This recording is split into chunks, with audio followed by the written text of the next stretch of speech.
शुरू अल्लाह के नाम से और करोड़हा दरूद व सलाम मोहम्मद अरबी सल्लल्लाहु अलैहि वसल्लम और उनकी आल पर। मैं हूं डॉक्टर रऊफ़ राना और आप देख रहे हैं मेरा यूट्यूब चैनल फार्मासिस्ट ऑनलाइन। सीटान्यू खौफ, डिप्रेशन, परेशानी, एंजाइटी, टेंशन, नर्वसनेस की कैफियत के अंदर डॉक्टर अक्सर इस्तेमाल करवाते हैं।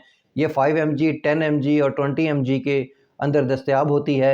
ये किस तरीके से मूड को स्विंग करती है, किस तरीके से मर्ज़ पर असरानंदाज होती है, कौन कौन से मर्ज़ में इसका इस्तेमाल करवाया जाता है, इसकी स्टार्टिंग डोज़ और एंड डोज़ क्या होती है, किस तरीके से इस दवा का इस्तेमाल तर्क किया जा सकता है और वो कौन सी कंडीशन है जिसमें इस दवा का इस्तेमाल रोक देना चाहिए, इसके मुमकिन साइड इफ़ेक्ट्स क्या हैं और शुगर के मरीज़ों में जब इस दवा का इस्तेमाल किया जाता है तो किस तरीके से बेहतर नताइज मिल सकते हैं। ये तमाम सवालात के जवाबात आज की इस वीडियो में मौजूद है। इससे पहले कि अगर आपने हमारा ये चैनल सब्सक्राइब नहीं किया तो बराए करम इसको सब्सक्राइब कर लीजिए ताकि हमारे आने वाली तमाम वीडियोस तवातर के साथ आपको मिलती रहें। हमारे दिमाग के अंदर एक केमिकल रिलीज़ होता है जिसको सीरोटिन कहते हैं। ये दिमाग के न्यूरॉन्स के जो गैप होता है उसके दरमियान मौजूद रहता है। जब तक ये उसके अंदर मौजूद रहता है इंसान खुशी की कैफियत, एनर्जी लेवल उसका ज़्यादा होता है, कॉन्फिडेंट लेवल और बेखौफी की अलामत उसके अंदर रहती है। लेकिन अगर ये केमिकल दोबारा दिमाग की तरफ चला जाए और वो खाली हो जाए तो ऐसी कंडीशन में इंसान नर्वसनेस का शिकार हो जाता है। एस्टेलोप्राम सीटान्यू के अंदर जो साल्ट पाया जाता है उसे एस्टेलोप्राम कहते हैं। एस्टेलोप्राम सीरोटिन के इस रीअपटेक को रोकता है, इसलिए हम इसको सीरोटिन रीअपटेक इनहिबिटर भी कहते हैं। ये दिमाग के अंदर जो सीरोटिन के जो स्टे है उसमें इजाफा करता है। इस तरह एनर्जी लेवल इंक्रीज़ हो सकता है, फीलिंग ऑफ वेल बीइंग होती है, उसका नर्वसनेस जो उसका होता है, इंसान नर्वस होता है वो कम हो जाता है, उसकी टेंशन कम होती है, डिप्रेशन कम होती है और वो बेहतर महसूस कर रहा होता है। इसीलिए इस दवा को पैनिक डिसऑर्डर के अंदर, सोशल एंजाइटी डिसऑर्डर के अंदर और जनरलाइज एंजाइटी डिसऑर्डर के अंदर इस दवा का इस्तेमाल करवाया जाता है। इसकी स्टार्टिंग डोज शुरू में 5 mg रखी जाती है और मर्ज़ की नौइयत और मरीज़ की जिस्मानी कैफियत के हिसाब से इस दवा का इस्तेमाल ज़्यादा भी किया जा सकता है। 10 mg और 20 mg तक एक डोज़ या 2 डोज़ में दिया जा सकता है। ऐसे मरीज़ जो जिगर के मसाइल का शिकार हों उनको इस दवा का इस्तेमाल 10 mg से ज़्यादा नहीं करना चाहिए और ऐसे मरीज़ जो गुर्दों के मसाइल का शिकार हों तो उनमें कोई मसला नहीं, वो अपने डॉक्टर के मुताबिक जो इसकी रिकमेंडेड डोज़ है उसका इस्तेमाल कर सकते हैं। हेप्टिक डिसफंक्शन के अंदर यानी कि जिगर के मसाइल के अंदर 10 mg का इस्तेमाल मैक्सिमम डोज़ होगी।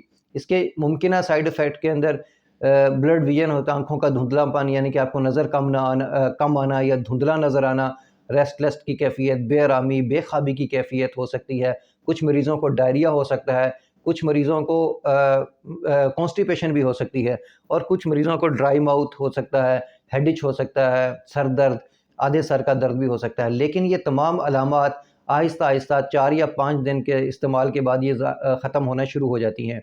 कुछ मरीज़ ये शिकायत करते हैं और महसूस करते हैं कि उनकी दिल की धड़कन तेज़ हो गई है। ऐसे मरीज़ जिनको महसूस हो कि उनकी दिल की धड़कन तेज़ हो गई है और वो 4-5 दिन इस दवा का इस्तेमाल करते रहें और फिर भी उनको महसूस हो कि उनके दिल की धड़कन तेज़ है तो उनको डॉक्टर से रब्ता करना चाहिए। सेक्सुअली साइड इफ़ेक्ट्स के अंदर सेक्सुअल डिज़ायर का कम हो जाना, लॉस ऑफ लिबिडो, शहवत की कमी और एजैकुलेशन टाइम का इंक्रीज़ हो जाना यानी कि इंज़ाल के वक्त का ज़्यादा हो जाना भी इसके मुमकिन साइड इफ़ेक्ट्स हैं। प्रेगनेंसी के अंदर इस दवा का इस्तेमाल नहीं करना चाहिए और ऐसे ही दूध पिलाने वाली माओं को भी इस दवा का इस्तेमाल डॉक्टर के हदायत के मुताबिक ही करना चाहिए।